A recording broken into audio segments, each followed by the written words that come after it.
Wuthering Heights by Emily Bronte. Chapter 11. Sometimes, while meditating on these things in solitude, I've got up in a sudden terror and put on my bonnet to go see how all was at the farm. I've persuaded my conscience that it was a duty to warn him how people talked regarding his ways, and then I've recollected his confirmed bad habits, and, hopeless of benefiting him, have flinched from re-entering the dismal house, doubting if I could bear to be taken at my word.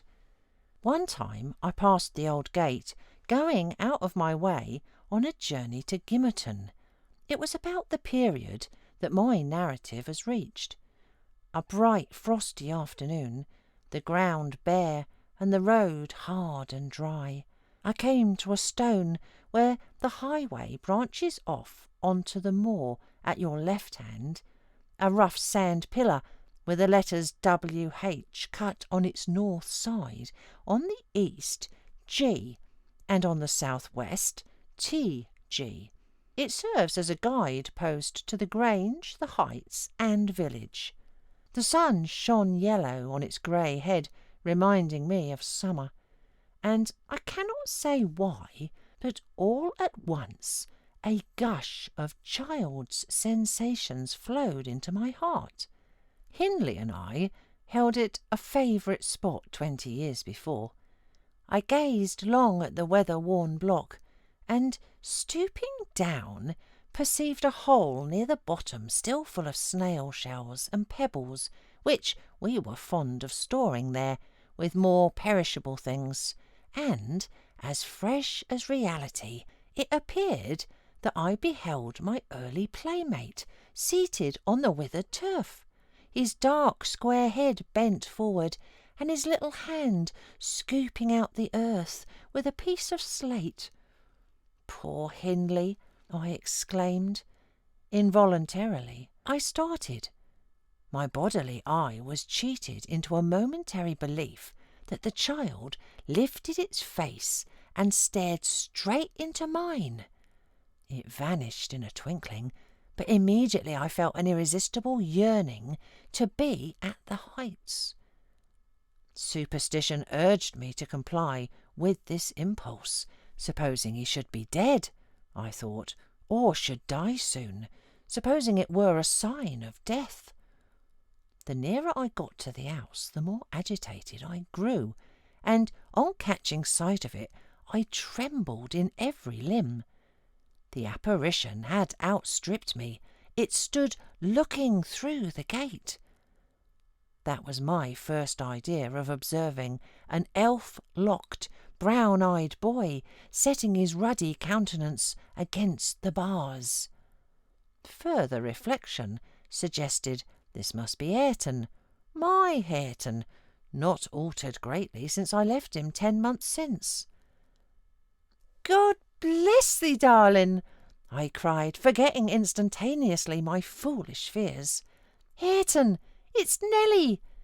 Nelly, thy nurse!" He retreated out of arm's length and picked up a large flint. "I am come to see thy father, Hareton," I added, guessing from the action that Nelly, if she lived in his memory at all, was not recognised as one with me. He raised his missile to hurl it. I commenced a soothing speech, but could not stay his hand. The stone struck my bonnet, and then ensued, from the stammering lips of the little fellow, a string of curses, which, whether he comprehended them or not, were delivered with practised emphasis, and distorted his baby features into a shocking expression of malignity. You may be certain this grieved more than angered me. Fit to cry, I took an orange from my pocket and offered it to propitiate him. He hesitated, and then snatched it from my hold, as if he fancied I only intended to tempt and disappoint him. I showed another, keeping it out of his reach. "Who has taught you those fine words, my Ben?" I inquired. "The curate?" "Damn the curate and thee! Give me that!" he replied. "Tell us where you have got your lessons, and you shall have it," said I. "Who's your master?" "Devil Daddy," was his answer. "And what do you learn from Daddy?"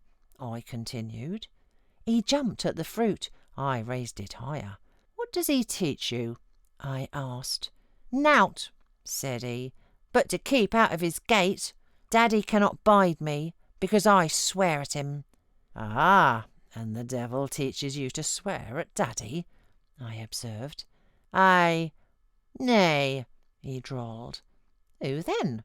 "Heathcliff." I asked if he liked Mr. Heathcliff. "Aye," he answered again. Desiring to have his reasons for liking him, I could only gather the sentences. "I know't. He pays Dad back for what he gives to me. He curses Daddy for cursing me. He says I mun do as I will." "And the curate does not teach you to read and write, then?" I pursued. "No. I was told the curate would have his teeth dashed down his throat if he stepped over the threshold. Heathcliff had promised that." I put the orange in his hand and bade him tell his father that a woman called Nellie Dean was waiting to speak with him by the garden gate. He went up the walk and entered the house, but instead of Hindley, Heathcliff appeared on the doorstones, and I turned directly and ran down the road as hard as ever I could race, making no halt till I gained the guide-post, and feeling as scared as if I'd raised a goblin. This is not much connected with Miss Isabella's affair, except that it urged me to resolve further on mounting vigilant guard and doing my utmost to check the spread of such bad influence at the Grange, even though I should wake a domestic storm by thwarting Mrs. Linton's pleasure. The next time Heathcliff came, my young lady chanced to be feeding some pigeons in the court. She had never spoken a word to her sister-in-law for 3 days, but she had likewise dropped her fretful complaining, and we found it a great comfort. Heathcliff had not the habit of bestowing a single unnecessary civility on Miss Linton, I knew. Now, as soon as he beheld her, the first precaution was to take a sweeping survey of the house front. I was standing by the kitchen window, but I drew out of sight. He then stepped across the pavement to her and said something. She seemed embarrassed and desirous of getting away. To prevent it, he laid his hand on her arm. She averted her face. He apparently put some question which she had no mind to answer. There was another rapid glance at the house, and supposing himself unseen, the scoundrel had the impudence to embrace her. "Judas! Traitor!" I ejaculated. "You are a hypocrite too, are you? A deliberate deceiver." "Who is Nellie?" said Catherine's voice at my elbow. I had been over intent on watching the pair outside to mark her entrance. "Your worthless friend," I answered warmly. "The sneaking rascal yonder. Ah, he has caught a glimpse of us. He is coming in. I wonder will he have the art to find a plausible excuse for making love to Miss, when he told you he hated her." Mrs. Linton saw Isabella tear herself free and run into the garden, and a minute after Heathcliff opened the door. I couldn't withhold giving some loose to my indignation, but Catherine angrily insisted on silence, and threatened to order me out of the kitchen if I dared to be so presumptuous as to put in my insolent tongue. "To hear you, people might think you were the mistress," she cried. "You want setting down in your right place. Heathcliff, what are you about, raising this stir? I said you must let Isabella alone. I beg you will, unless you are tired of being received here, and wish Linton to draw the bolts against you." "God forbid that he should try," answered the black villain. I detested him just then. God help him, meek and patient. Every day I grow madder after sending him to heaven. "Hush!" said Catherine, shutting the inner door. "Don't vex me. Why have you disregarded my request? Did she come across you on purpose?" "What is it to you?" he growled. "I have a right to kiss her if she chooses, and you have no right to object. I am not your husband. You needn't be jealous of me." "I'm not jealous of you," replied the mistress. "I'm jealous for you. Clear your face. You shan't scowl at me. If you like Isabella, you shall marry her. But do you like her? Tell the truth, Heathcliff. There, you won't answer. I'm certain you don't." "And would Mr. Linton approve of his sister marrying that man?" I inquired. "Mr. Linton should approve," returned my lady decisively. "He might spare himself the trouble," said Heathcliff. "I could do as well without his approbation, and as to you, Catherine, I might have a mind to speak a few words now while we are at it. I want you to be aware that I know you have treated me infernally. Infernally, do you hear? And if you flatter yourself that I don't perceive it, you are a fool. And if you think I can be consoled by sweet words, you are an idiot. And if you fancy I'll suffer unrevenged, I'll convince you of the contrary in a very little while. Meantime, thank you for telling me your sister-in-law's secret. I swear I'll make the most of it. And stand you aside." "What new phase of his character is this?" exclaimed Mrs. Linton, in amazement. "I've treated you infernally, and you'll take your revenge? How will you take it, ungrateful brute? How have I treated you infernally?" "I seek no revenge on you," replied Heathcliff, less vehemently. "That's not the plan. The tyrant grinds down his slaves, and they don't turn against him. They crush those beneath them. You are welcome to torture me to death for your amusement. Only allow me to amuse myself a little in the same style, and refrain from insult as much as you are able. Having levelled my palace, don't erect a hovel, and complacently admire your own charity in giving me that for a home. If I imagined you really wished me to marry Isabel, I'd cut my throat." "Oh, the evil is that I am not jealous, is it?" cried Catherine. "Well, I won't repeat my offer of a wife. It is as bad as offering Satan a lost soul. Your bliss lies, like his, in inflicting misery. You prove it. Edgar is restored from the ill temper he gave way to at your coming. I begin to be secure and tranquil, and you, restless to know us at peace, appear resolved on exciting a quarrel. Quarrel with Edgar, if you please, Heathcliff, and deceive your sister. You'll hit on exactly the most efficient method of revenging yourself on me." The conversation ceased. Mrs. Linton sat down by the fire, flushed and gloomy. The spirit which served her was growing intractable. She could neither lay nor control it. He stood on the hearth with folded arms, brooding on his evil thoughts, and in this position I left them to seek the master, who was wondering what kept Catherine below so long. "Ellen," said he, when I entered, "have you seen the mistress?" "Yes, she's in the kitchen, sir," I answered. "She's sadly put out by Mr. Heathcliff's behaviour, and indeed I do think it's time to arrange his visits on another footing. There's harm in being too soft, and now it's come to this." And I related the scene in the court, and, as near as I dared, the whole subsequent dispute. I fancied it could not be very prejudicial to Mrs. Linton, unless she made it so afterwards by assuming the defensive for her guest. Edgar Linton had difficulty in hearing me to the close. His first words revealed that he did not clear his wife of blame. "This is insufferable," he exclaimed. "It is disgraceful that she should own him for a friend, and force his company on me.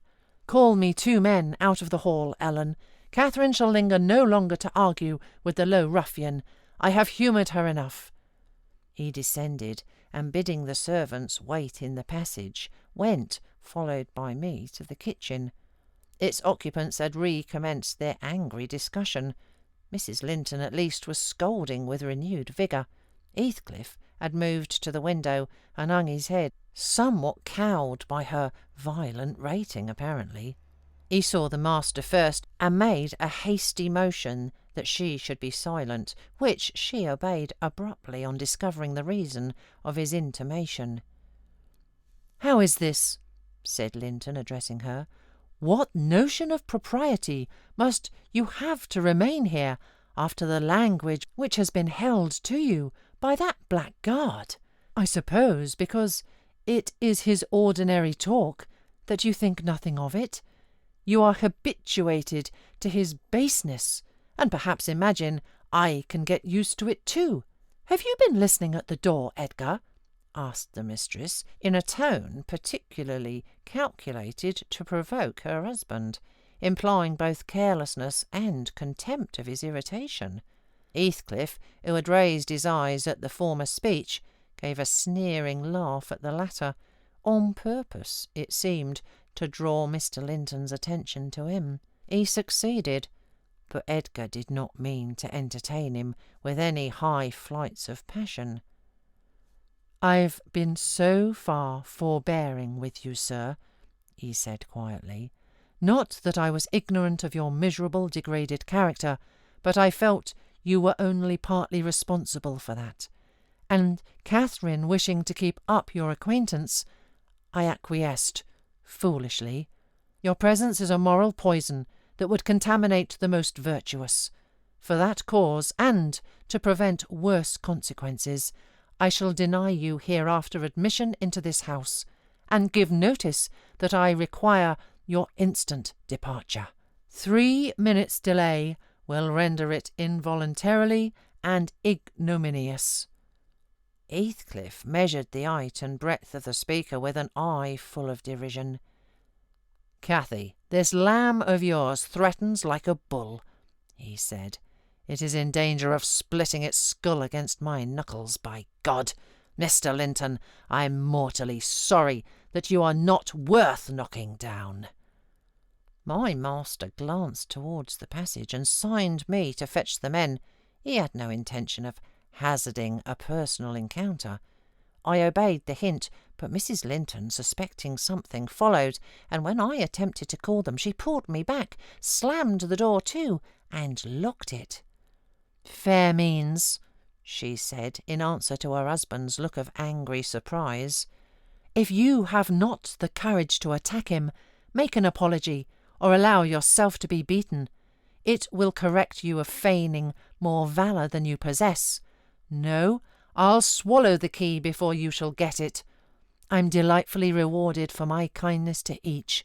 After constant indulgence of one's weak nature and the other's bad one, I earn for thanks 2 samples of blind ingratitude, stupid to absurdity. Edgar, I was defending you and yours, and I wish Heathcliff may flog you sick for daring to think an evil thought of me." It did not need the medium of a flogging to produce that effect on the master. He tried to wrest the key from Cathy's grasp, and for safety she flung it into the hottest part of the fire, whereupon Mr. Edgar was taken with a nervous trembling, and his countenance grew deadly pale. For his life he could not avert that excess of emotion. Mingled anguish and humiliation overcame him completely. He leant on the back of a chair and covered his face. "Oh, heavens! In old days this would win you knighthood," exclaimed Mrs. Linton. "We are vanquished! We are vanquished! Heathcliff would as soon lift a finger to you as the king would march his army against a colony of mice. Cheer up! You shan't be hurt. Your type is not a lamb, it's a sucking leveret." "I wish you joy of the milk-blooded coward, Cathy," said her friend. "I compliment you on your taste, and that is the slavering, shivering thing you preferred to me. I would not strike him with my fist, but I'd kick him with my foot, and experience considerable satisfaction. Is he weeping, or is he going to faint for fear?" The fellow approached and gave the chair on which Linton rested a push. He'd better have kept his distance. My master quickly sprang erect and struck him full on the throat, a blow that would have levelled a slighter man. He took his breath for a minute, and while he choked, Mr. Linton walked out by the back door into the yard, and from thence to the front entrance. "There! You've done with coming here!" cried Catherine. "Get away now! He'll return with a brace of pistols and 6 assistants. If he did overhear us, of course he'll never forgive you. You've played me an ill turn, Heathcliff. But go, make haste. I'd rather see Edgar at bay than you." "Do you suppose I'm going, with that blow burning in my gullet?" he thundered. "By hell, no! I'll crush his ribs in like a rotten hazelnut before I cross the threshold. If I don't floor him now, I shall murder him sometime. So, as you value his existence, let me get at him." "He is not coming," I interposed, framing a bit of a lie. "There's the coachman and the 2 gardeners. You'll surely not wait to be thrust into the road by them. Each has a bludgeon, and master will, very likely, be watching from the parlour windows to see that they fulfil his orders." The gardeners and coachman were there, but Linton was with them. They had already entered the court. Heathcliff, on the second thoughts, resolved to avoid a struggle against 3 underlings. He seized the poker, smashed the lock from the inner door, and made his escape as they tramped in. Mrs. Linton, who was very much excited, bade me accompany her upstairs. She did not know my share in contributing to the disturbance, and I was anxious to keep her in ignorance. "I'm nearly distracted, Nelly," she exclaimed, throwing herself on the sofa. "1,000 smiths' hammers are beating in my head. Tell Isabella to shun me. This uproar is owing to her, and should she or anyone else aggravate my anger at present, I shall get wild. And Nelly, say to Edgar, if you see him again tonight, that I'm in danger of being seriously ill. I wish it may prove true. He has startled and distressed me shockingly. I want to frighten him. Besides, he might come and begin a string of abuse or complainings. I'm certain I should recriminate, and God knows where we should end. Will you do so, my good Nelly? You are aware that I am in no way blamable in this matter. What possessed him to turn listener? Heathcliff's talk was outrageous after you left us, but I could soon have diverted him from Isabella, and the rest meant nothing. Now all is dashed wrong by the fool's craving to hear evil of self that haunts some people like a demon. Had Edgar never gathered our conversation, he would never have been the worse for it.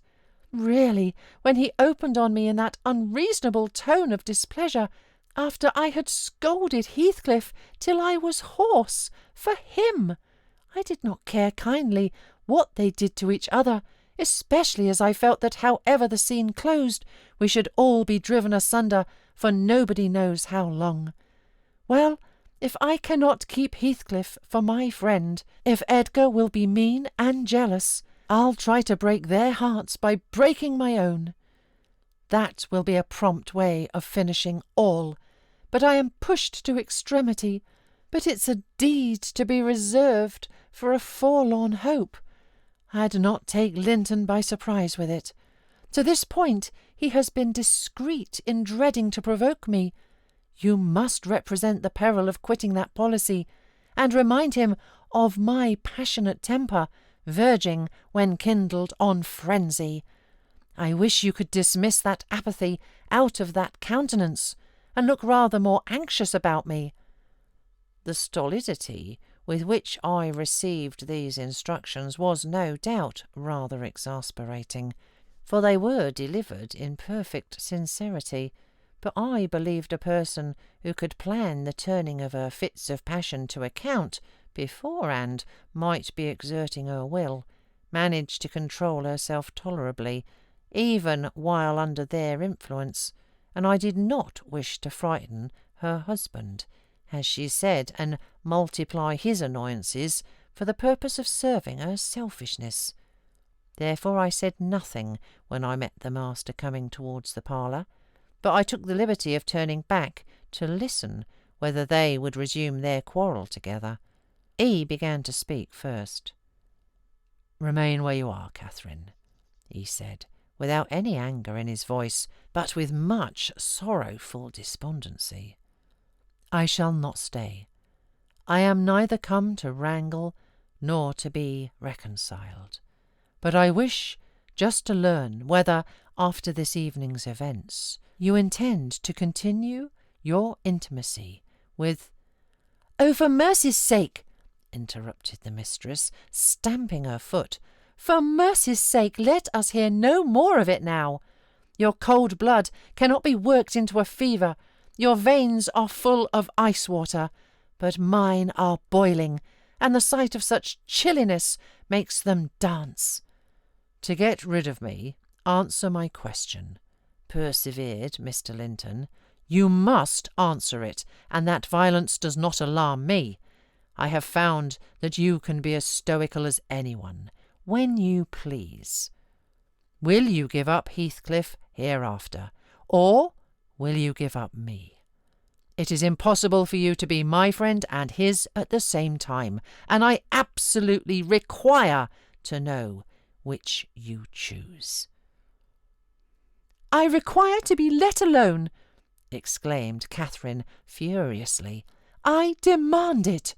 Don't you see I can scarcely stand? Edgar, you leave me." She rang the bell till it broke with a twang. I entered leisurely. It was enough to see the temper of a saint, such senseless, wicked rages. There she lay, dashing her head against the arm of the sofa and grinding her teeth, so that you might fancy she would crash them to splinters. Mr. Linton stood looking at her in sudden compunction and fear. He told me to fetch some water. She had no breath for speaking. I brought a glassful, and as she would not drink, I sprinkled it on her face. In a few seconds she stretched herself out stiff and turned up her eyes, while her cheeks, at once blanched and livid, assumed the aspect of death. Linton looked terrified. "There is nothing in the world the matter," I whispered. I did not want him to yield, though I could not help being afraid in my heart. "She has blood on her lips," he said, shuddering. "Never mind," I answered tartly, and I told him how she had resolved, previous to his coming, on exhibiting a fit of frenzy. I incautiously gave the account aloud, and she heard me, for she started up, her hair flying over her shoulders, her eyes flashing, the muscles of her neck and arms standing out preternaturally. I made up my mind for broken bones, at least, but she only glared about her for an instant, and then rushed from the room. The master directed me to follow. I did, to her chamber door. She hindered me from going further by securing it against me. As she never offered to descend for breakfast next morning, I went to ask whether she would have some carried up. "No," she replied peremptorily. The same question was repeated at dinner and tea, and again on the morrow after, and received the same answer. Mr. Linton, on his part, spent his time in the library, and did not inquire concerning his wife's occupations. Isabella and he had had an hour's interview, during which he tried to elicit from her some sentiment of proper horror for Heathcliff's advances, but he could make nothing of her evasive replies, and was obliged to close the examination unsatisfactorily, adding, however, a solemn warning that if she were so insane as to encourage that worthless suitor. He would dissolve all bonds of relationship between herself and him.